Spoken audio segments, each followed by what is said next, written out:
Салам достор, ремонт кылып атабыз деген боюнча жок болуп кеттим. ТикТокко кире элекмин кыйладан бери. Откостор полный бүттү, штукатурка полный бүттү. Калың слой жеген жерлер кургабай турат. Негизи пакса дуалды түздөп ремонт кылыш өтө кыйын экен достор.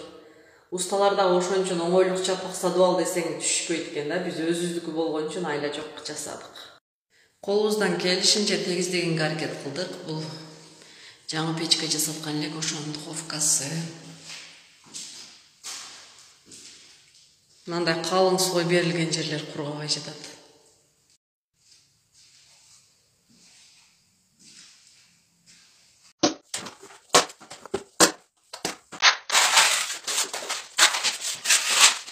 Видео тапкандан кийин өтө көп ушундай комментарийлер келди. Үнүм бийик экен, ырдаганга жакшы болсо керек деп.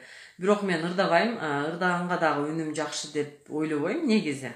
Кызымдын жаттаган бир ыры бар эле, ошондон бир куплет ырдап көрөйүнчү. Бир нерсе деп жазып коюңуздар. Жашыл гүлдөй жайкалып, айылды сонун түрлөнткөн, ак жебектей буралып, балапандай тең өскөн. Басканы сонун маралдай, биздин ала тонун, ай